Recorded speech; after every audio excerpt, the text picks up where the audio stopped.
ఆయన ఒక ఉన్నతమైన నామాన్ని బట్టి కొన్ని మాటలు మన బ్రతుకుస్తున్న బైబిల్ కొన్ని మాటలు మనం ధ్యానించుకుందాం. ఒక చక్కని మాట మనం తెలుసుకుని ముందుకు వెళదాం. యాకోబు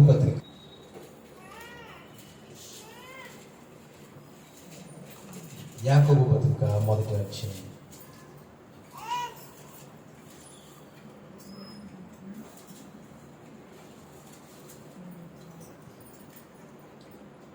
తీసేదండి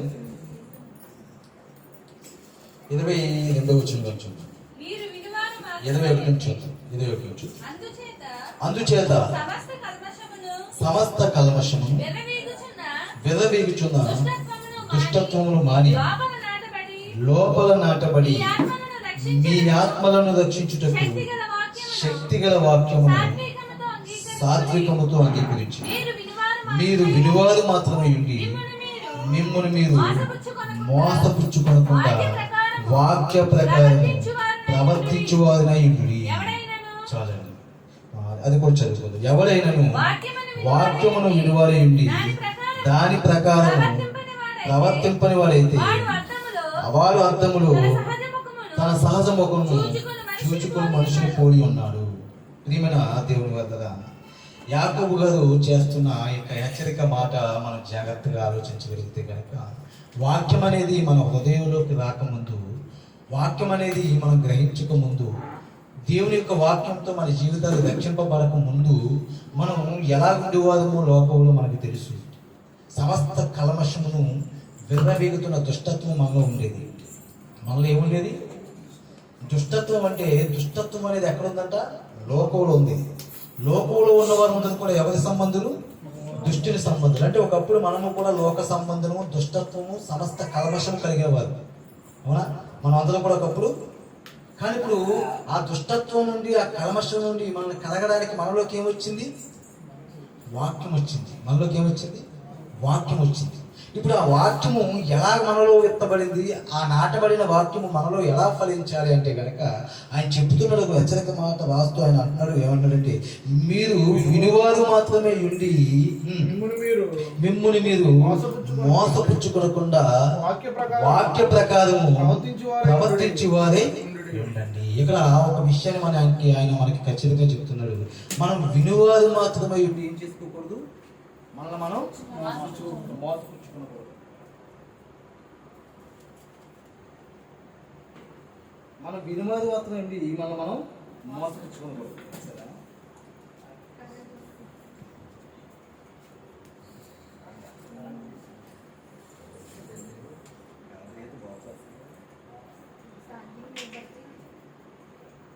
చెప్పుతున్న హెచ్చరిక మాటను మనం జాగ్రత్తగా ఆలోచన చేయగలిగితే కనుక, ఆయన వాక్యం విలువాది మాత్రమే మనం ఉండకూడదంట. ఎందుకంటే మనలో వ్యక్తపడింది ఏంటో తెలుసా? మన ఆత్మను రక్షించే శక్తిగల వాక్యం. మన ఆత్మ రక్షింపబడాలి అంటే కనుక వాక్యమే రక్షించగలదు. ఏది రక్షించగలదు? వాక్యమే రక్షించగలదు. ఈ వాక్యమే ఎందుకు రక్షించగలదు అంటే కనుక, ఒకప్పుడు ఈ వాక్యము లోకంలో లేదు. కరెంట్ వచ్చే కదా, అది బ్యాటరీ పోయింది, బ్యాటరీ అయిపోయింది. ఈ వాక్యము మనలో ఏమవుతుందంటే కనుక, మనలో విత్తబడి మనం ఫలించడానికి, అంటే ఒకప్పుడు దుష్టత్వంలో ఉండిపోయిన మన జీవితాలు ఇప్పుడు వాక్యము ద్వారా మన ఆత్మను రక్షించుకొని మనం దేవుని కొరకు ఫలించడానికి అది మనలో విత్తబడింది. ఆ వాక్యం మనలో విత్తబడిన ఈ వాక్యము ఏమవ్వాలంటే కనుక మన ప్రవర్తనను మార్చాలి. మన ప్రవర్తన మార్చాలంటే మనం ఎలా ఉండకూడదని చెప్తున్నాడు? వినువారు మాత్రంగా మనం ఉండకూడదు. మనం ఎలా ఉండకూడదు?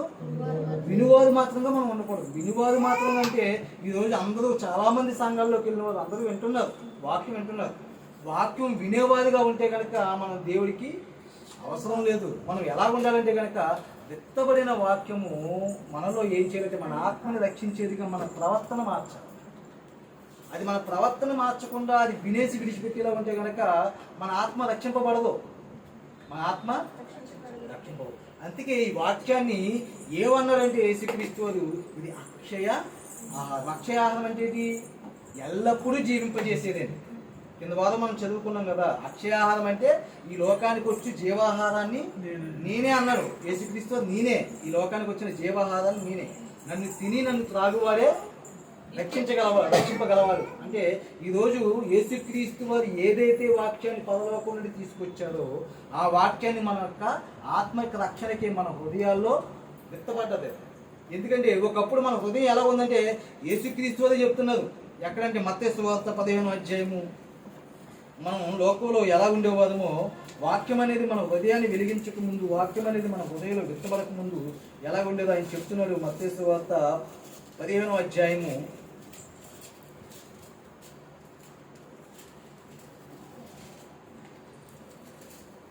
18వ వచనం చూద్దాం. నోట నుండి బయటకు వచ్చినవి హృదయములో నుండి వచ్చును, ఇవే మనుషుని అపవిత్రపరచుచున్నవని మీరు గ్రహింపరా. ఏమన్నాడు? నోట నుండి వచ్చేవి ఎక్కడి నుండి వస్తున్నాయంట? హృదయములో నుండి. అంటే మన హృదయం ఎలా ఉంది ఒకప్పుడు అంటే గనక, ఎలాగుందంటే గనక అది ఎంత అపవిత్రంగా మనిషిని మార్చేస్తుందంటే ఏముంది హృదయంలో అని చెప్తున్నాడు చూడండి. 19వ వచనం, దురాలోచనలను, నరహత్యలను, వ్యభిచారములను, వేశ్యాగమనములను, దొంగతనములను, అబద్ధ సాక్ష్యములను, దేవదోషణములను హృదయములో నుండే వచ్చును, ఇవే మనిషిని అపవిత్రపరచును గాని చేతులు కలుసుకోకుండా భోజనం చేయటం మనిషిని అపవిత్రపరచదని చెప్పాడు. ఇక్కడ చెప్తున్న మాటలు మనం బాగా గమనించగలిగితే కనుక యేసుక్రీస్తు వారు ఈ మానవాళ్ళని అందరినీ చూసేసరికి, ఈ లోకానికి వచ్చిన ఆయన, ఈ లోకాన్ని రక్షించడానికి వచ్చిన ఆయన, ఆయన నోట నుండి రాబోతున్న మాటలు వినేవారు ఎవరైతే ఉన్నారో వారు హృదయాలు చూసేసరికి ఎలా ఉన్నాయంట? ప్రతి హృదయం కూడా మనిషిని అపవిత్రంగా మార్చేదిగా ఉంది. ఎందుకంటే మనిషిని యొక్క హృదయంలో దురాలోచనలు, నరహత్యలు, వ్యభిచారములు, అబద్ధ సాక్ష్యములు వీటితో నిండిపోయి ఉంది. అంటే మనిషి అపవిత్రుడుగా, పాపాత్ముడుగా, దుష్టత్వంలో మునిగిపోయిన వాడిగా, అలా మునిగిపోయి ఉన్న వాడికి ఏమొచ్చిందంటే కనుక లోకానికి రక్షించడానికి వాక్యం అనేది.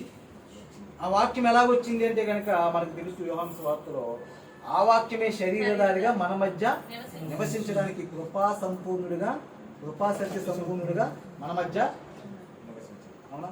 ఇప్పుడు తీసుకొచ్చిన ఆ వాక్యము, ఇప్పుడు మనకి విత్తబడిన వాక్యము, మన హృదయంలో ఉన్న వాక్యము మనలో ఫలించి మనం గొప్పవారిగా దేవుడున్న రాజ్యంలో ఆయన పిల్లలుగా మనం చేరాలంటే కనుక అది ఏదైతే మనకు నడవడికి నేర్పుతుందో అలా మనం నడుచుకుని మన ప్రవర్తనను మార్చుకోవాలి. అంతేగాని వినేసి వదిలేసిలా ఉంటే కనుక అది మనకి శ్రేయస్సు కాదు. కాబట్టి అందుకే విత్తబడిన వాక్యం గురించి, అది విత్తబడిన ఆహారం గురించి కొన్ని విషయాలు ఈరోజు మనం తెలుసుకుంటే కనుక, యేసుక్రీస్తు చెప్తున్న మాటలు మనం కొన్ని అర్థం చేసుకుంటే కనుక, ఆ యొక్క ఆహారము ఎలాగా ఈ లోకానికి వచ్చింది, ఆ ఆహారము వాక్యం అని మనం ఎలా గ్రహించాలని మనం కొన్ని మాటలు ఆలోచన చేయగలిగితే కనుక, మత్తయి సువార్త 6వ అధ్యాయం, మత్తయి సువార్త 13వ అధ్యాయం, 13వ అధ్యాయం, మత్తయి సువార్త 13వ అధ్యాయము 51వ వచనం చూద్దాం. 51, 52 వచనం. వీటన్నిటిని మీరు గ్రహించితిరా అని వారిని అడుగగా వారు గ్రహించితమనిది. ఆయన అందువలన పరలోక రాజ్యములో శిష్యుడిగా చేరిన ప్రతి శాస్త్రీయు తన ధననిధి నుండి కొత్త పదార్థములను పాత పదార్థములను వెలుపలకు తెచ్చి ఇంటి యజమాని పోలి ఉన్నాడని. ఇక్కడ ఈ 13వ అధ్యాయం అంతా కూడా యేసుక్రీస్తు వారు ఏం చెప్తున్నారంటే కనుక పరలోక రాజ్య మర్మములు చెప్తున్నారు. ఏం చెప్తున్నాడు? పరలోక రాజ్య మర్మములు అనేవి చెప్తున్నాడు. మరి అప్పుడు దాకా పరలోక రాజ్య మర్మములు ఎవరికైనా తెలుసంటే కనుక ఎవరికి తెలియదు. ధర్మశాస్త్రం అనే జ్ఞానము అప్పుడు ఉన్నప్పటికీ కూడా ఆ జ్ఞానమును పట్టుకున్న వారు, లేదా ఆ శాస్త్రాన్ని పట్టుకున్న వారు ఎవరంటే శాస్త్రులను, పరిచయులను, ప్రధాన వీళ్ళు ఏం చేసేవారంట? దేవుని యొక్క ధర్మశాస్త్రాన్ని ఉపదేశించేవారు కానీ వీరు దాన్ని అనుసరించి పాటించేవారు కాదు. వారు అనుసరించేవారు కాదు. మరి వారు అనుసరించలేని దాన్ని ప్రజలకు ఏం చేసేవారు? బోధించేవారు. ఇప్పుడు అలా బోధించడం వల్ల వారు వెళ్ళలేదంట, వారిని వెళ్ళలేదు. పరలోక రాజ్యానికి వారు వెళ్ళలేకపోయారు, వారిని వెళ్ళలేదు. అలాంటి స్థితిలో ఉన్నప్పుడు ఇప్పుడు వచ్చిన యేసుక్రీస్తు అంటే ఆ కాలంలో, అలాంటి కాలంలో ఆయన వచ్చి ఏం చెప్తున్నాడంట? పరలోక రాజ్య మర్మములు. అందుకే ఆయన అన్నాడు 13వ అధ్యాయం మనం స్టార్టింగ్ నుంచి చదివితే కనుక అవన్నీ విషయాలు మనకి ఉపమానాలే కనబడతాయి. ఆ యొక్క అధ్యాయం అంతా ఏం కనబడతాయి? ఉపమానాలే కనబడతాయి. ఆ ఉపమానాల్లో అన్నీ చెప్పేసిన తర్వాత ఆయన అంటున్నాడు 51వ వచ్చేసరికి వీటన్నిటిని మీరు గ్రహించుతురా. ఏటన్నిటిని? చెప్పబడిన ఈ ఉపమానాలన్నిటిని కూడా మీరు గ్రహించుతురా అని చెప్తున్నాడు. ఎందుకు గ్రహించుతురా అని అడుగుతున్నారు? ఇది దేనికి సంబంధించినవి? పరలోక రాజ్యపు మర్మములు. ఏ రాజ్యపు? ఈ రాజ్యానికి కాదు, ఈ లోక సంబంధమైన మాటలు కాదు యేసుక్రీస్తు చెప్పింది. పరలోక రాజ్యపు మర్మములు చెప్తున్నాడు. అది ఎలా చెప్తున్నాడు అంటే ఉపమానాల రీతిగా చెప్పాడు. చెప్పిన ఆయన అడుగుతున్నాడు వీటన్నిటిని మీరు గ్రహించుతుందా? ఒకవేళ గ్రహిస్తే కనుక మీరు ఎలా ఉంటారని చెప్తున్నాడంటే ఆయన అందువలన పరలోక రాజ్యములో శిష్యుడిగా చేరిన ప్రతి శాస్త్రీయు ఎవరంట? పరలోక రాజ్యములో చేరిన మనం అందరం కూడా శిష్యుడిగా చేరామా? మనం అందరం కూడా శిష్యుడిగా చేరామా? ఇప్పుడు ప్రతి శాస్త్రీయు ఎలా ఉంటాడంట? ఎలా ఉంటాడు? తన ధననిధిలో నుండి కొత్త పదార్థములను పాత పదార్థములను వెలుపుకి తెచ్చిన ఇంటి యజమానుని కోరి అన్నాడు. ఎందుకు? మన ధననిధి ఏది? మన ధననిధి ఏది? పరలోక రాజ్యానికి చేరడానికి ఆయన చెప్పిన ఈ మాటలన్నీ కూడా ఎక్కడైతే ఉంచుకుంటామో అది మన ధననిధి. ఇందుకు ధననిధి గురించి ఎక్కడ చెప్తున్నాడో ఒకసారి మనం చూడగలిగితే ఆ అధ్యాయం అలా పట్టుకోండి. లోకాసు వార్త 6వ అధ్యాయము, లోకాసు వార్త 6వ అధ్యాయము 45వ వచనం చూడండి. సజ్జనుడు తన హృదయమును మంచి చూడండి. ఇంతకీ ధననిధి అంటే ఏదంట? హృదయము. ఈ ధననిధి అంటే ఈ హృదయంలో ఏముండాలి? ధనం అంటే ఏంటి? ఇప్పుడు ఒకప్పుడు దుష్టత్వము, వ్యభిచారము, కామకత్వము, అబద్ధ సాక్ష్యము వీటి వల్ల అపవిత్రంగా మారిపోయిన మన జీవితాలు, సమస్త భ్రష్టత్వమును కల్మషముతో నిండిపోయిన ఈ హృదయము ఇప్పుడు ఆ హృదయములో ఉన్న కల్మషాన్ని అంతా తీసేసి మంచి ధనాన్ని నింపుకున్నాం. ఏంటి ఆ ధనం అంటే కనుక వాక్యమనే ధనం. అది అక్కడ అన్నట్టు చూడండి. ఏమన్నాడు? సజ్జనుడు తన హృదయమును మంచి ధననిధి నుండి సద్విషయమును బయటికి తెచ్చును. ఏం తేవాలి అంటే ఇప్పుడు మన హృదయంలో ఏదైతే ఉందో అది బయటికి తేవాలి. అవునా? ఒకప్పుడు మన హృదయంలో ఏదైతే ఉందో అది బయటకు వచ్చి మనం ఏం చేసింది?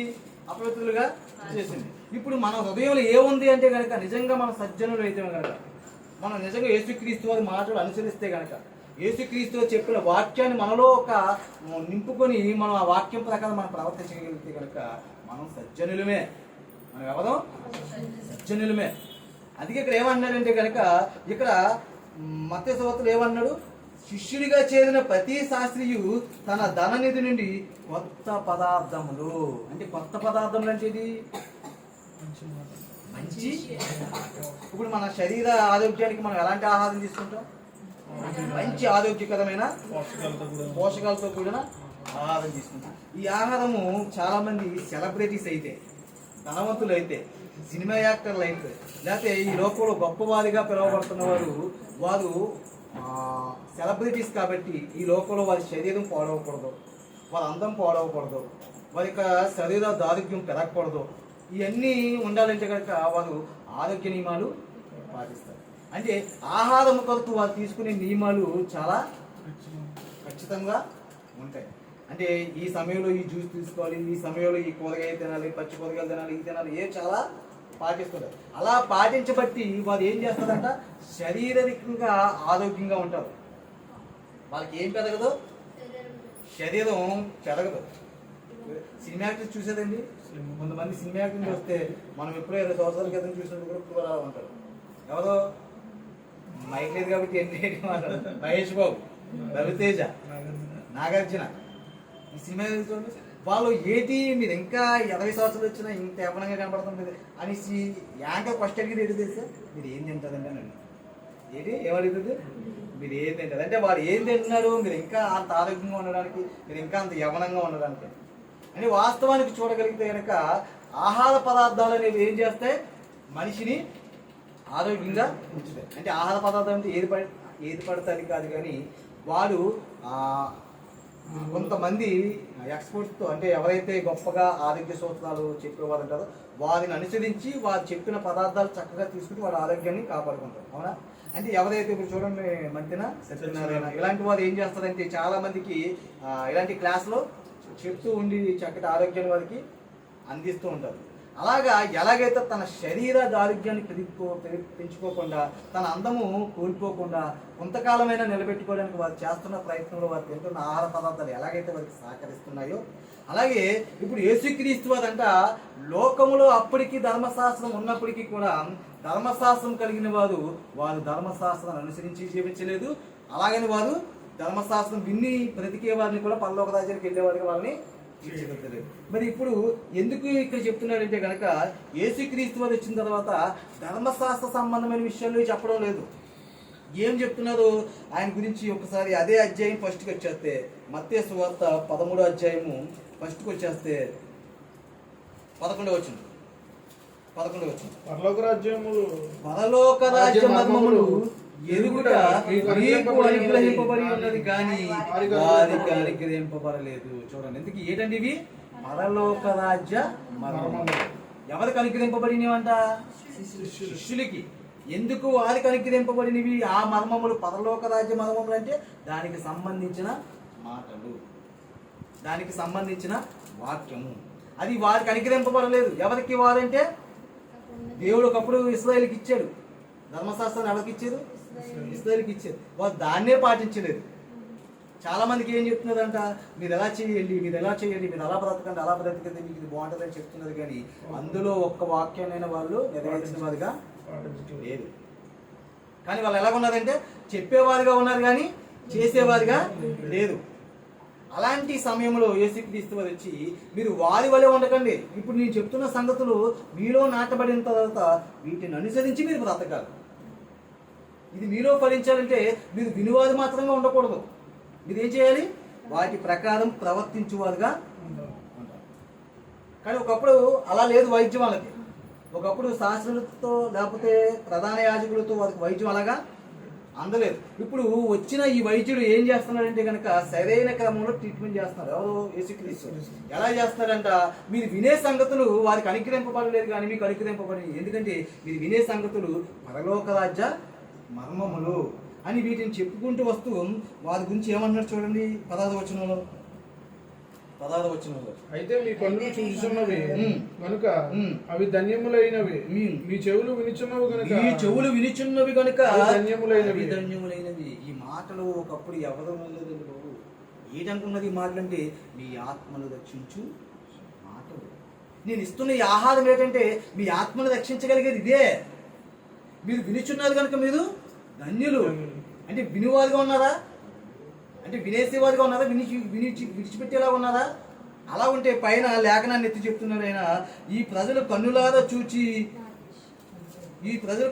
చూచి చెవులారా విని హృదయముతో గ్రహించి మనసు త్రిప్పుకొను నా వలన స్వస్థత పొందకునేట్లు వారు హృదయము లోగినది. అంటే ఒకప్పుడు పూర్వము చెప్పారు యెషయా. ఏమని చెప్పారంట, ఈ జనులు వింటున్నారు, ఈ జనులు చూస్తున్నారు, కానీ వారు మనసు త్రిప్పుకోలేదు. ఎక్కడికి? వింటున్న మాటల వైపుకి ఎప్పుడైతే వారి మనసును తిప్పుకోలేదో వారి మనసు ఎలా మారిపోయిందంట? ఉబ్బింది. చూడండి, మనం ఎంత చెప్పినా ఇంట్లో పిల్లలు మాట్లాడలేదు అనుకో, వారికి ఏమంటాం? బాగా ఒళ్ళు కొవ్వెట్టింది చెప్పిన మాట అసలు. అలాగే దేవుడు ఆనాటి కాలం నుంచి ప్రవక్తల ద్వారా చెప్తున్న మాటలు మీరు వింటున్నారు కానీ మీరు హృదయం తిప్పుకోవడం లేదు. ఇప్పుడు యేసుక్రీస్తు అలాగంటం లేదు. మీరు వినిచున్న మాటలు పూర్వపు ప్రవక్తలు వెళ్ళలేదు. అందుకే మీరు వింటున్న మాటలు మీరు వింటున్నారు కాబట్టి ఈ మాటలు మీరు ధన్యులని చెప్తూ 17వ వచనంలో అన్నారు, అనేక ప్రవక్తలను నీతిమంతులను మీరు చూచుచున్న వాటిని చూడకపోయిరి, మీరు వినుచున్న వాటిని వినకపోయిరని మీతో నిశ్చయముగా. అంటే చాలా మంది ప్రవక్తలు ఎంతో మంది వచ్చారు కానీ ఈ మాటలు ఎవ్వరికి దేవుడు అనుగ్రహించలేదు. మరి ఎవరికి అనుగ్రహించాడు? మీకు పరలోక రాజ్యములో మర్మములు తెలుసుకుంటా మీ వశమవుతుంది. కాబట్టి మీరు విని విడిచిపెట్టకండి. ఒకప్పుడు ప్రజలు అలాగే విని విడిచిపెట్టారు. వారు ప్రొగ్గున హృదయంతో ఏమయ్యారు? దేవుడికి దూరం అయ్యారు. ఇప్పుడు మీరేం చేయాలంట? మీ హృదయంలో వీటిని నాటనివ్వండి.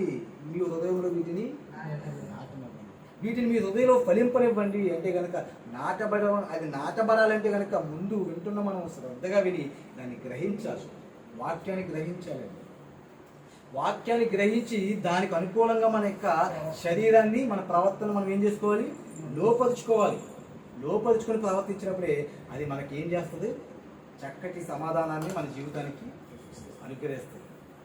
లేదా విన్నామా, ఏదో వచ్చామా, ఆదివారం విన్నామా, గంట వినేసి వెళ్ళిపోయామా అన్నట్టుగానే వాక్యాన్ని పక్కకు పెట్టామనుకోండి, లోకంలో మనం గొప్పగానే ఉండొచ్చు, లోకంలో క్రైస్తవులుగా పిలవవచ్చు, లోకంలో దేవుని పిల్లలుగా మనం పిలవవచ్చు, కానీ దేవుని దృష్టిలో ఆయన పిల్లలుగా ఉండలేం. ఆ అర్హత మనం సంపాదించుకోవాలంటే ముందు ఏముండాలి? వ్యక్తపడిన వాక్యం మనలో మన జీవితాన్ని, మన ప్రవర్తనని మార్చాలి. అది మార్చకపోతే కనుక, అలాగ దానికి లోబడకపోతే కనుక మన జీవితము ఎన్ని సంవత్సరాలు దేవుడి సన్నిధికి వచ్చినా, ఎన్ని గంటలు దేవుని ఆరాధించినా, ఎన్ని మాటలు మనం విన్నా ఉపయోగం ఏమీ లేదు. అందుకే అన్నాడు, పరలోక రాజ్య మర్మములు మనకి ఎలా ఇచ్చాడంటే అక్షయాహారముగా ఇచ్చాడు యేసుక్రీస్తు వద్ద. ఎవరు? తండ్రి లోకానికి ఇచ్చాడు. ఇచ్చిన ఈ పదార్థాలు ఎలా ఉన్నాయంటే కనుక అవి మంచి ధననిధులు అన్నారు కదా, అక్కడ అన్నారు కదా 57 వచ్చింది. ఆయన అందువలన పరలోక రాజ్యములో శిష్యుడిగా చేరిన ప్రతి శాస్త్రియు తన ధననిధి నుండి క్రొత్త పదార్థములను, పాత పదార్థములను వెలుపలికి తెచ్చి. చూడండి, ఇప్పుడు ధననిధి అంటే ఏంటని చెప్పుకున్నాం ఇందాక మనం. ధనాన్ని దాచుకునే నిధేది హృదయం, అవునా? ఇప్పుడు ఈ మర్మములన్నీ తెలుసుకున్న ఈ హృదయం ఉంది చూడండి. ఇప్పుడు దేవుడి వాక్యం రోజు ప్రతి వారము, ప్రతి దినము మనం నేర్చుకుంటున్నాం కదా. ఈ వాక్యం అనేది మన హృదయంలో ఉంటుంది కదా. ఉంటున్న ఇది మనల్ని ఎలా చూపించాలి సమాజానికంటే కనుక సజ్జనుడిగా చూపించాలి. ఎలా చూపించాలి? సజ్జనుడు. ఎందుకంటే మనం ఎక్కడికి వెళ్ళినా, మనం ఎలా ఉన్నా లోకం మనం గమనిస్తుంది కాబట్టి మనం ఎలా ఉంటామంట? సజ్జనుడు తన ధననిధిలో ఏ విషయాలు తెస్తాడు? సద్విషయములు. ఏ విషయాలు? సద్విషయాలు. ఎందుకు సద్విషయాలు అంటే ఏంటి? మన యొక్క ప్రవర్తన మార్చగలిగింది ఏముంది? ఇప్పుడు నేను ఒకప్పుడు తాగానండి, నేను ఒకప్పుడు వ్యభిచరించానండి, నేను ఒకప్పుడు ఏదో చేశానండి, లోకంలో ఏదో పాపానికి నేను కానీ నేను ఇప్పుడు మారి లోకానికి కనబడుతున్నానంటే నా యొక్క గుణము, నా యొక్క ప్రవర్తన లోకానికి ఇప్పుడు చూస్తున్నానంటే ఒకప్పుడు నేను ఇలా ఉండేవాడు, ఇలా ఉన్నాడు అంటే కనుక వీడిని మార్చింది ఏది అంటే కనుక ఏం చూపించాలి మనం? ఏంటి? దేవుడి వాక్యమే మనల్ని మార్చింది, అవునా? దేవుడి వాక్యమే మనల్ని మార్చింది. మరి అలాంటి వాక్యాన్ని నిర్లక్ష్యంగా వదిలేస్తే కనుక అది దేవుడు హర్షించడు. అందుకే ఇక్కడ ఏమంటాడంటే కనుక ఇవన్నీ కూడా మనం తీసుకుంటున్న అక్షయ ఆహారం ఎవరిచ్చారంట? యేసుక్రీస్తు వారి ద్వారా మనకి ఇవ్వబడింది. పరలోక రాజ్య సంగతులు అనేవి మనకన్నీ కూడా మన హృదయంలో విత్తబడ్డాయి. ఈ యొక్క వాక్యం ద్వారా మనం ముందుగా మన యొక్క జీవితాన్ని పరిశీలించుకొని గమనించవలసింది ఏంటంటే తెలుసా? ఒకప్పుడు శాస్త్రులు ఏం చేస్తున్నారంట? వారు అనుసరించకుండా బోధిస్తున్నారు. అంటే వారు ఏం చేస్తున్నారు? వారు చేసేవారు కాదు, ఎలా ఉన్నారు? చెప్పేవారుగానే ఉన్నారు. అందుకే ఈ యొక్క సజ్జనుడు ఎలా ఉన్నాడు ముందని చెప్తున్నాడు అంటే కనుక యేసుక్రీస్తువారు లోక సువార్త 6వ అధ్యాయం ఈ సజ్జనుడు ఎలా ఉండాలో చెప్తున్నాడు. అక్కడ చక్కగా చూడగలిగితే 6వ అధ్యాయము 39వ వచనం. మరియు ఆయన వారితో ఈ ఉపమానం చెప్పాను. గుడ్డివాడు గుడ్డివాడికి దారి చూపగలరా? వారిద్దరును గుంటలో పడుతుంది కదా. ఈ మాట ఎవరి గురించి చెప్పాడు యేసుక్రీస్తు? మరొక సందర్భంలో శాస్త్రులను పరిచయం గురించి చెప్పాడు. అంటే గుడ్డివాడికి ఏం చూపలేడు? దారి చూపలేడు. ఇంకెందుకు ఈ మాట చెప్తున్నాడు? నేను తర్వాత వివరిస్తాను, కిందకి చదవండి. శిష్యుడు తన బోధకుల కంటే అధికుడు కాదు.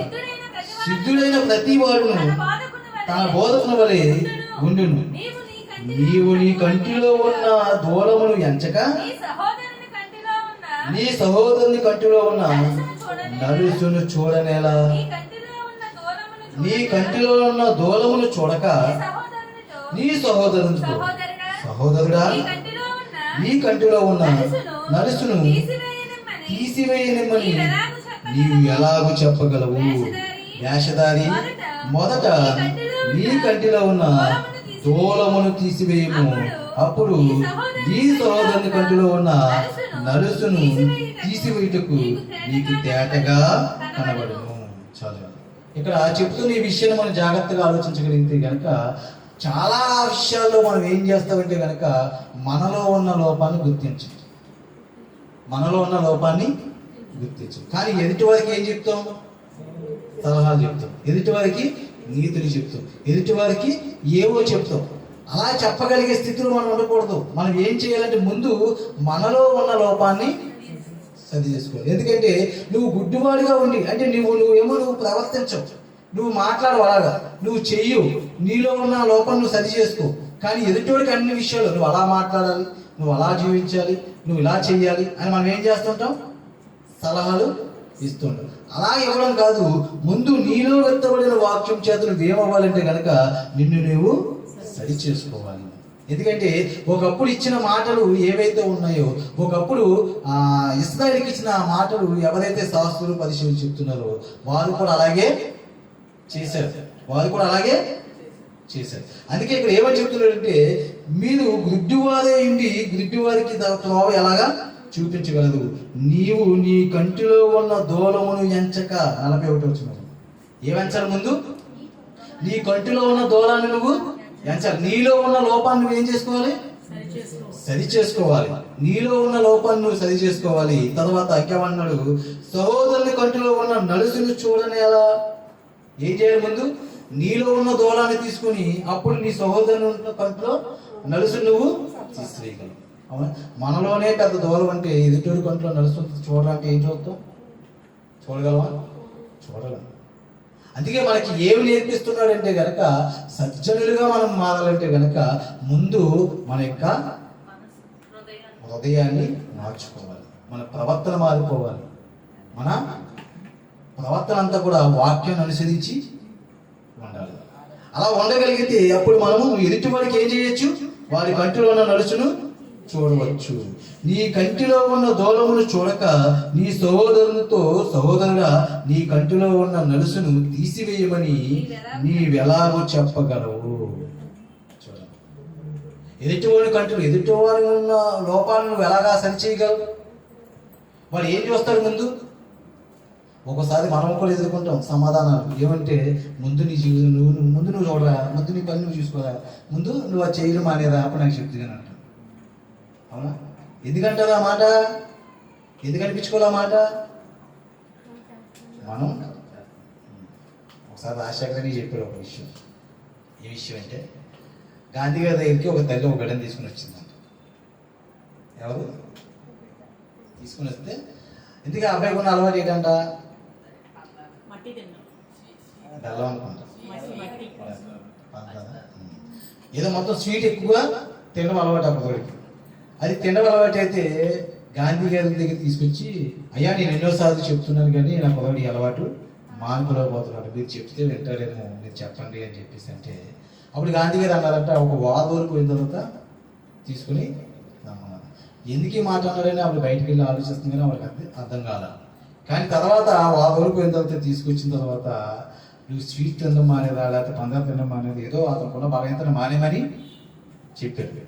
అది ఏదో వాదోల క్రితమే చెప్పచ్చు కదా అంటే కనుక, నేను కూడా పందాల ఎక్కువ తింటానమ్మా, నేను తింటూ అని తినడం మానేమని ఎలా చెప్పగలను అంటే ఏం చేశాడు ఆయన మానేసుకుని తనలో ఉన్న లోపాన్ని సరి చేసుకుని తీసేసుకుని అప్పుడు చెప్పాడు. అవునా? అంటే ఒక వ్యక్తి ఎలాగైతే ఒక బలహీనత నుండి ఒకరిని మానిపించాలని చూస్తున్నాడో, అప్పుడు ఆ వ్యక్తి ఏం చేశాడు? తను తాను సరి చేసుకున్నాడు. తన ఆ బలహీనతను విడిచిపెట్టిన తర్వాత ఇంకోటి చెప్పడానికి ప్రయత్నం చేశాడు. ఇప్పుడు మనము కూడా ఎలా ఉన్నామంట? పరలోక రాజ్యంలో శిష్యుడిగా చేరిన శాస్త్రులు మనం అందరం కూడా. ఇప్పుడు ఈ శిష్యులైన మనం ఏం చేయాలి? అనేక మందిని నడిపించాలి, మార్చాలి. అనేక మంది దుష్టత్వం నుండి, వారి యొక్క కల్మషమైన జీవితం నుండి వారిని నడిపించాలంటే కనుక ముందు మనల్ని కడిగి మనకి ఇచ్చిన వాక్యంతో మనం ఏమవ్వాలి? మనం శుద్ధి చేసుకుని మనం ప్రవర్తించాలి. మనం నడవగలిగితే ఆ మార్గంలో వాడు నడిపించగలుగుతాడు. మనం నడవకుండా వాడు నడిపించగలమా? నడిపించలేదు. అందుకే మీరు ఎన్ని గ్రహించిరా అని అడుగుతున్నాడు. ఎవరిని? యేసుక్రీస్తు ఎవరిని అడుగుతున్నాడు? శిష్యులు. మీరు ఎన్ని గ్రహించిరా?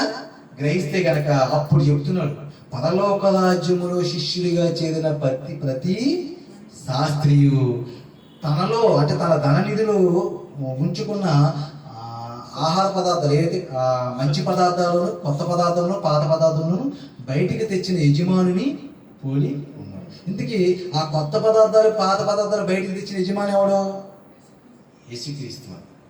ఆయన పాతవి తెలుసు, ఆయన కొత్తగా పరలోక రాజ్య మనవులు తీసుకొచ్చి ఇప్పుడు ఏం చేస్తున్నాడంట? ఆయన పరలోక రాజ్యములో మీద వెళ్ళాలంటే కనుక నేను చెప్తున్న మాటలు పూర్వపు ప్రవక్తలు వినలేకపోయారు. మీరు ధన్యులు, ఎందుకంటే మీరు వినిచున్నారు కాబట్టి. ఇప్పుడు ఇవి ఏం చేయాలంటే మీరు ఈ పదార్థముల ద్వారా మీ జీవితాన్ని మీరు చక్కగా గమ్యానికి, ఏ పరలోక రాజ్యానికి అయితే మిమ్మల్ని నేను పిలుచుకున్నానో ఆ గమ్యానికి మీరు చేరగలిగే వారిగా ఉండాలి అని ఆయన వారికి చెప్తున్న ఈ విషయాన్ని పౌలు గారు ఒక విషయంలో తిమోతిని కూడా హెచ్చరిస్తున్నాడు. ఏంటి ఆ విషయం అంటే కనుక ఒకసారి తిమోతికి రాసిన పత్రిక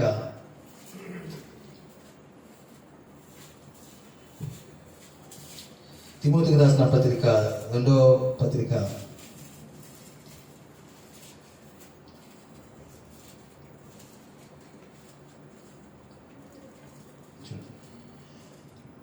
2వ పత్రిక 1వ అధ్యాయం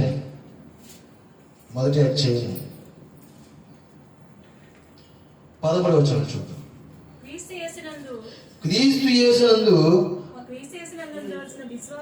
చూడండి, క్రీస్తు యేసునందు ఉంచవలసిన విశ్వాసము, ప్రేమలు కలిగిన వాడే నీవు నా వలన వినిన హితవాక్యములు ప్రమాణమును గైకొనుము. చూడండి, అక్కడ చెప్తున్న మాట జాగ్రత్తగా వినండి. నీవు నా వలన వినిన హితవాక్య ప్రమాణములు గైకొనుము. ఇందుకు హితవాక్యముల ప్రమాణములని 4 వేసి పుట్టినట్ల కిందే ఉందో చూడండి.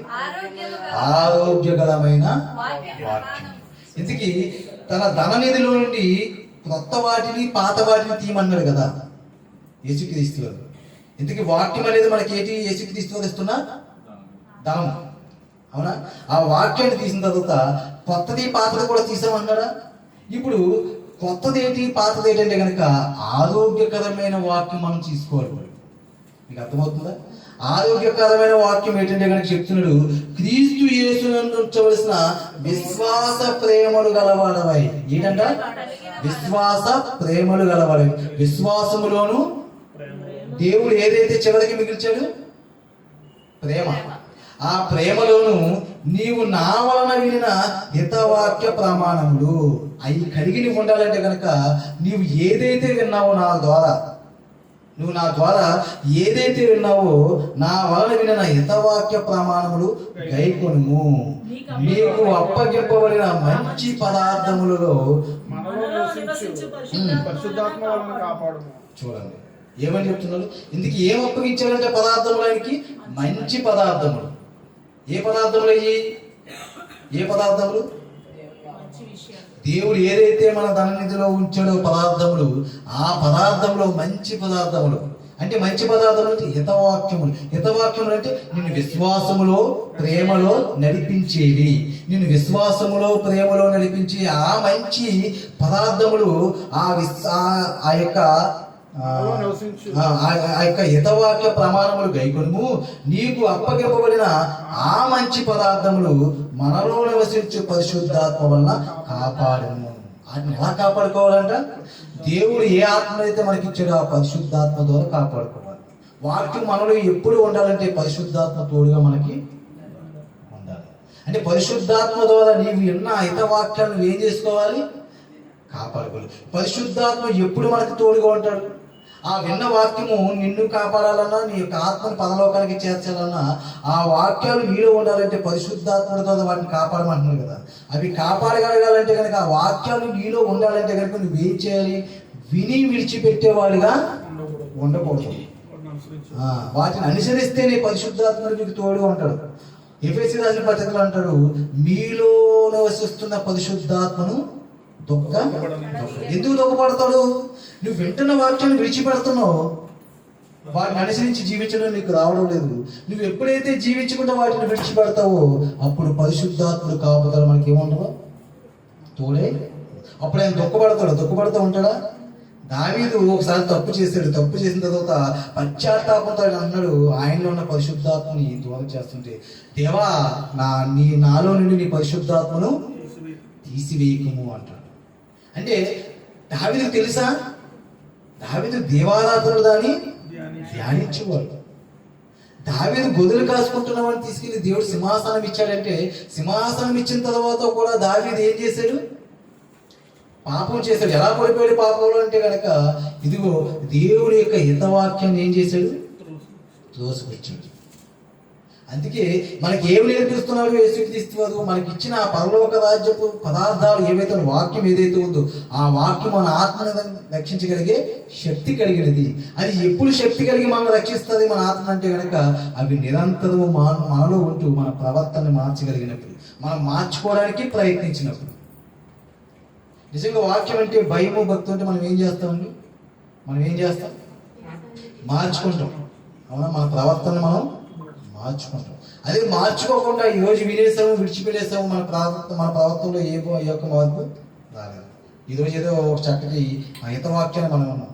మీరు మీ యొక్క నోటి నుండి వస్తున్న ఆ బూతులు మీరు మానకపోతే కనుక మనం మన జీవితంలో దేవుణ్ణి ఆనందపరచలేదు. ఎందుకంటే దేవుడిచ్చిన ఈ శరీరంలో ఈ అవయవం ప్రతిదీ కూడా నీతి సాధనముగా మార్చబడాలి. మరి నీ యొక్క కళ్ళు, లేకపోతే నీ చూపులు, నీ మాట, నీ చేతులు, ఇవన్నీ కూడా అవి నీతి సాధనాలుగా మార్చబడాలంటే వాక్యం ద్వారా నువ్వు నేర్చుకుంటున్న ప్రతిదాన్ని నువ్వు ఏం చేయాలి, మార్చుకోవాలి. ప్రతిదాన్ని నువ్వు మార్చుకోవాలి. ఈ నోటికి ఎన్నో అలవాటు అయిపోయినాయండి, ఏ పడతాడు మాట్లాడేస్తుంది, అలవాటు అయిపోయిన దీన్ని నువ్వు ఎలా మార్చుకోవాలి, విత్తబడిన వాక్యంతో నువ్వు సరి చేసుకోవాలి.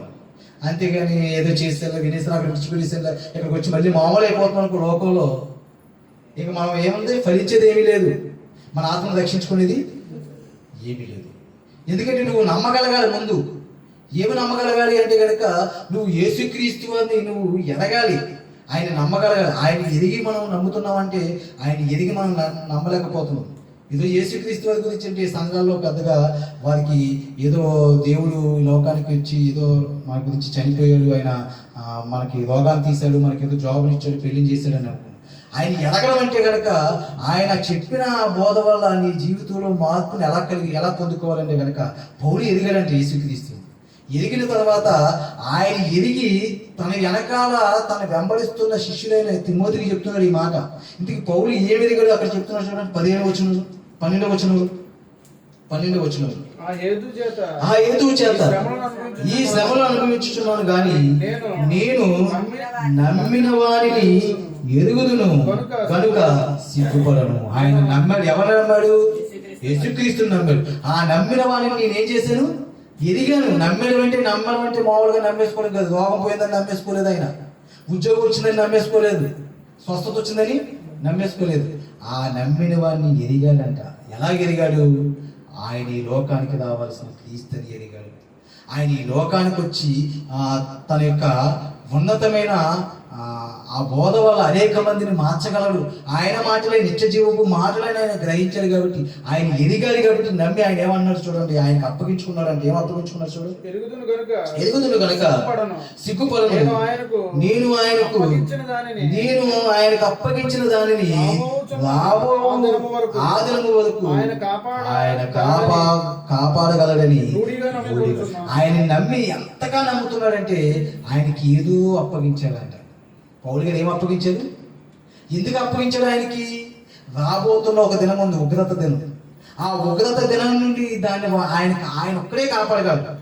యేసుక్రీస్తుని ఎదగడం అంటే ఏదనుకున్నారు అంటే, ఈయన తప్ప నాకు ఇంకో రక్షకుడు లేడు.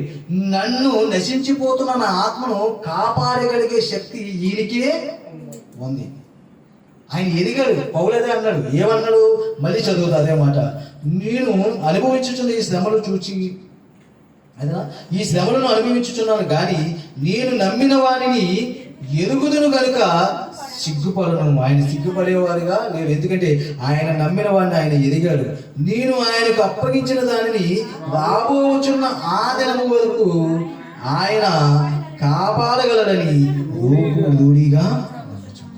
ఎందుకంటే ఆయన అంత ఖచ్చితంగా నమ్మడానికి కారణం ఏంటంటే కనుక, నేను ఆయనకి ఎంతగా ఆయన అప్పగించుకున్నది ఏంటి? ఆయనకు అప్పగించుకున్నది ఏంటి? ఆత్మను.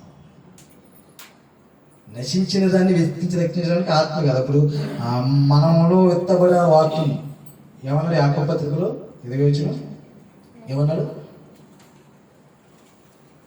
మీ ఆత్మను రక్షించు శక్తి గల వాక్యం. దేన్ని రక్షిస్తుంది? ఆత్మ. ఇప్పుడు ఈ యథవాక్యాలతో ఈయన అనుసరిస్తున్న, ఈ బోధన అనుసరిస్తున్న ఈ జీవితంలో ఈయన ఆత్మని కాపాడగలని, నా ఆత్మ రక్షించేవాడు ఇతడే అని నమ్మి ఎరిగి ఆ సృష్టికర్తకు నమ్మకంగా ఆయన్ని అప్పగించుకున్నాడంట. తన ఆత్మను అప్పగించుకున్నాడంట. ఎలాగ అప్పగించుకున్నాడంటే రాబో దినం అన్నాడు. చూడండి అక్కడ ఏమన్నాడు? ఆ దినము రాబోచున్న ఆ దినము వరకు ఆయన కాపాడగలడని రూఢిగా. ఏంటి రాబోతున్న ఆ దినము అంటే? రెండో రాకల్లో ఉగ్రత దినం అనేది ఒకటి రాబోతుంది. ఒక దినాన్ని దేవుడు నియమించాడు కదా, అది రాబోతుంది మన దగ్గరికి. రాబోతున్న ఆ దినాన్ని ఈయన మాత్రమే రక్షించగలడు. అవునా? అందుకే తన ఆత్మకి ఆయనకు అప్పగించుకున్నాడు. అంటే తన వాక్యానికి అప్పగించాడు. ఏ వాక్యం అయితే పరలోక రాజ్యపు వాక్యాన్ని ఈ లోకానికి తీసుకొచ్చి మన హృదయంలో విత్తాడు యేసుక్రీస్తు వారు, ఆయనకి ఈయన అప్పగించుకున్నాడు. ఎందుకంటే ఈయన తప్ప ఈ బోధ ఎవరు చేయలేదు. పరలోక రాజ్య మర్మములు ఈయనే తెలియజేయాలి. అంటే అనాది కాలంలో నుండి దేవుడు తెలియజేసిన సంకల్పం అంతా యేసుక్రీస్తు వారు ఈయన గ్రహించాడు. ఎవరు? పౌలు గారు గ్రహించి ఆయన ఎదిగి ఆయనకి అప్పగించుకున్నాడంట. ఆయనకి అప్పగించుకున్నాడు. ఎలాగ అప్పగించుకున్నాడు అంటే కనుక ఒకసారి చెప్తున్నాడు, పేతురుగా చెప్తున్నాడు. ఒకసారి పేతురు రాసిన 2వ పత్రిక 2వ అధ్యాయం 25 వచ్చింది.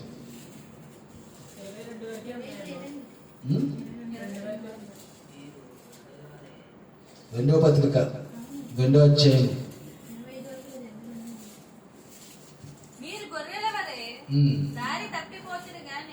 ఎన్ని వచ్చిన మరి? 1వ పత్రిక, క్షమించు, 1వ పత్రిక 2వ అధ్యాయము 25 వచ్చిన. మీరు గొర్రెల వలె దారి తప్పిపోతుంది కానీ ఇప్పుడు మీ ఆత్మల కాపరియు అధ్యక్షుడైన ఆయన వైపుకు మళ్ళీ ఉన్నారు. చూడండి, ఎవరికంటే ఆయన కాపరి? మీ ఆత్మకు కాపరి అయినా. అంటే మన ఆత్మకి కాపరి ఎవరు? యేసుక్రీస్తు. అందుకే పౌలు అంటున్నాడు, నేను ఆయన ఎరిగాను, ఎరిగి నేను నా దినము వరకు ఈయనే కాపాడగలడు. ఇంకెవడు నా ఆత్మని ఆయనకు అప్పగించుకున్నాడంట. రూఢిగా నమ్ముచున్నా నేను కాపాడగలను అంటున్నాడు అక్కడ. అందుకే ఈయన ఎవరంటే ఆత్మల కాపరి. ఈ లోకంలో ఏది నశించిపోతుంది? ఆ ఆత్మల కాపరి యేసుక్రీస్తు. ఈ లోకానికి వచ్చిన ఆయన అంటున్నాడు, ఆయన గురించి ఎదిగిన పేతురు గారు సాక్ష్యం ఇస్తున్నారు. ఏమంటే మీరు గొర్రెల వలె దారి తప్పిపోతుంది. తప్పిపోయాం మనందరూ కూడా, గొర్రెల వలె తప్పిపోయాం మనందరూ కూడా, దారి తప్పిపోతుంది. కానీ ఇప్పుడు మీ ఆత్మల కాపరియు ఆయన వైపుకు మళ్ళీ ఉన్నారు. ఇప్పుడు మనం ఎవరి వైపు వెళ్ళాం? ఆయన వైపు తిరుగు. ఎందుకు ఆయన వైపు తిరుగు? ఆయన అయితేనే మన ఆత్మలను రక్షించగలరు. మరొకరు ఎవరిని రక్షించగలరా? ఎలా రక్షిస్తారంటే కనుక ఆయన అంటున్నాడు, మీరు విన్నవాడిని గ్రహిస్తున్నారా? గ్రహించి మీరు ఏం చేయకూడదు? విడిచిపెట్టకూడదు. మరి ఏం చేయాలంటే కనుక అది మన ప్రవర్తన మార్చే శక్తి దానికి ఉంది. దేనికి? ఆయన చెప్పిన ఆ వాక్యం మనలో ఉండాలి. ఆ వాక్యాన్ని అనుసరించి మన జీవితాలు నడిపించుకోవాలి. అప్పుడే మన ప్రధాన కాపరైన యేసుక్రీస్తు వచ్చినప్పుడు మనల్ని ఏం చేస్తాడు? రక్షించగలడు. అంటే ఇప్పుడు రక్షించగలిగేవాడు ఆయన ఉన్నాడు కాబట్టి ఆయనకి మన ఆత్మ మనం అప్పగించుకోవాలి. పౌలు అప్పగించుకున్నాడు, తిమోతికి అదే చెప్తాను, నేను అప్పగించుకున్నాను కాబట్టి నీకు చెప్పిన హితవాక్య ప్రమాణాలు నువ్వు కూడా ఏం చేయాలి? నీలో నివసిస్తున్న పరిశుద్ధాత్మ ద్వారా కాపాడుకో. అర్థమైందా? నేను చెప్పినంత అర్థమైందా? యేసుక్రీస్తు వారు ఈ లోకానికి అక్షయ ఆహారాన్ని తీసుకుని వచ్చారు. ఆ అక్షయ ఆహార పదార్థాలు ఏంటి కనుక దేవుడి యొక్క వాక్యం. ఈ వాక్యం ఏం చేస్తుందంట? మనలో విత్తబడి మనలో ఉన్న దుష్టత్వాన్ని, కల్మషాన్ని అంతా తొలగించి మన ప్రవర్తనను సరి చేస్తుంది. ఇప్పుడు అది మార్చాలంటే కనుక దానికి మనం ఏమవ్వాలి? లోబడాలి. అలా లోబడి మన ప్రవర్తన మార్చుకోగలిగితేనే దేవుడు ఇచ్చిన ఆత్మ సాయం కూడా మనకి పనిచేస్తుంది. కాబట్టి యేసుక్రీస్తు వారు ఇచ్చిన ఆ యొక్క ఆహారం ద్వారా పౌలు గారు ఏమన్నదంటే కనుక నేను ఆయన దూడిగా నమ్ముతున్నాను, ఆయన ఎరిగాను, ఆయన బాగా ఎరిగాను, ఆయన మన ఆత్మని రక్షించగలవాడు అని చెప్పేసి తిమోతికి చెప్తున్నాడు. కాబట్టి నువ్వు కూడా ఏం చేస్తావంటే విశ్వాస ప్రేమల యొక్క ఆ యొక్క హితవాక్య ప్రమాణాలను నువ్వేం చేయాలి, నీలో నివసిస్తున్న పరిశుద్ధాత్మ ద్వారా కాపాడుకోవాలి. కాపాడుకుంటే ఆయన వస్తాడు ఒక దినాన్న. ఆ దినమున మనము నాశనానికి వెళ్లకుండా మన ఆత్మను రక్షించగలిగే కాపరి ఆయనే. ఆ కాపరి ఎవరంట? యేసుక్రీస్తు. అందుకే ఆయన గురించి చివరిగా ఆయన చెప్తున్న మాట మరొకసారి చదువుకుందాం. పేతురు రాసిన మొదటి పత్రిక 2వ అధ్యాయం 25వ వచనం. మీరు గొర్రెల వలె దారి తప్పిపోతుంది కానీ ఇప్పుడు మీ ఆత్మల కాపరి అధ్యక్షుడినైన ఆయన వైపుకు మళ్ళీ ఉన్నాడు. ఇంకో మాట కూడా చదువుకుందాం. ఎబిదీయులకు రాసిన పత్రిక 13వ అధ్యాయం. ఎబిదీయులకు రాసిన పత్రిక 13వ అధ్యాయం 20వ వచనం. గొర్రెల గొప్ప కాపరి అయిన యేసు అను మన ప్రభువును నిత్యమైన నిబంధన సంబంధముకు రక్తమును బట్టి మృతుల్లో నుండి లేపిన సమాధానకర్తయగు దేవుడు యేసుక్రీస్తు ద్వారా తన దృష్టికి అనుకూలమైన దానిని మనలో జరిగించుచు ప్రతి మంచి విషయంలో తన చిత్త ప్రకారం చేయుటకు మిమ్మల్ని సిద్ధపరచును గాక. చూడండి ఇక్కడ ఏమన్నారు చూడండి. ఇవన్నీ కూడా దేవుడు ఏం చేస్తాడని చెప్తున్నాడంటే పౌలు కాదు, మన గొర్రెల గొప్ప కాపరి మన యేసుక్రీస్తు ఉన్నారు కదా, ఆయన ద్వారా దేవుడు ఏం చేశాడంటే కనుక నిత్య నిబంధనమైన సంబంధము రక్తమును బట్టి మృతుల్లో నుండి లేపిన సమాధానకర్తయగు దేవుడు, అంటే మృతుల్లో నుండి యేసుక్రీస్తు వారిని లేపి ఈ లోకానికి సమాధానం అనుగ్రహించిన దేవుడు ఏమని తలస్తున్నాడంటే యేసుక్రీస్తు ద్వారా తన దృష్టికి అనుకూలమైన దానిని మనలో జరిగించు. ఇప్పుడు యేసుక్రీస్తు ద్వారా ఆయనకు అనుకూలమైన దాన్ని మనలో జరిగించేది ఎవరు? దేవుడు. ఆయనకి చూడండి, మళ్ళీ చదవలేదు, మీకు బాగా అర్థమవులని చెప్తున్నాను. యేసుక్రీస్తు ద్వారా ఎవరి దృష్టికి? దేవుని దృష్టికి అనుకూలమైన దానిని మనలో జరిగించు ప్రతి మంచి విషయంలో. చూడండి, అంటే ఆయన మనలో జరిగించేది ఏంటంటే ప్రతి మంచి విషయంలోనూ తన చిత్త ప్రకారము చేయుటకు. అంటే ప్రతి మంచి విషయంలో కూడా మనం ఎలా ఉండాలంట? తన చిత్త ప్రకారం చేయుటకు మనం ఏమై ఉండాలంట? సిద్ధపరచులాగున యేసుక్రీస్తుకు యుగయుగములు మహిమ కలుగును గాక. అంటే ఇప్పుడు మనం సిద్ధపడాలి అంటే కనుక యేసుక్రీస్తు ద్వారా మనం అన్ని మంచి విషయాల్లో కూడా దేవుడికి అనుకూలంగా మనం ఉండాలంటే కనుక మళ్ళా మీకు చెప్తున్నాను, మన హృదయంలో వ్యక్తపడిన వాక్యాన్ని మనం వినువారు మాత్రమే ఉండకూడదు. అందుకే వచ్చిన ఆహారం ఏదైతే ఉందో మన హృదయంలో వ్యక్తపడిన ఈ వాక్యం ఏదైతే ఉందో దాని పట్ల మనం నిర్లక్ష్యము చూడకూడదు. ఎందుకంటే అలా విని దానికి మనం లోబడితే కనుక అన్ని మంచి విషయాల్లో కూడా మనం ఎలా ప్రవర్తించాలో మనకు నేర్పించేది ఎవరంట? దేవుడే. మనలో తనకి చిత్తానుకూలంగా మనల్ని నడిపించేది కూడా ఆయనే. ఎప్పుడు మనం మీలో నాటబడిన వాక్యానికి మనం లోబడితేనే మనలో ఉన్న కల్మషాన్ని, దుష్టత్వాన్ని, విధివేగుచున్న దుష్టత్వాన్ని ఏం చేయాలి? మాని అన్నాడు. అక్కడ ఏమన్నాడు? మాని అంటే వస్తుందండి. అలవాటు అయిపోయినకి ఏమవుతుంది? వస్తుంది. కానీ ఏం చేయాలి? మాని అంటున్నాడు. మానేసినప్పుడు ఏం చేయాలి? మనం ఏమంటున్నామో దానికి అనుకూలం మనం లోబడాలి. కొన్ని విషయాలు లోబడకండి, తెలిసినా లోబడం. అవునా? ఏమంటారు? కోపపడి కానీ పాపం చేయకండి. అది మనం కోపడినప్పుడల్లా గుర్తు వస్తుందా? దాదా చేయని మానేస్తామా? ఏమన్నారు? కోపపడి కానీ పాపం. కోపపడిన తర్వాత పాపం ఏం చేస్తాం?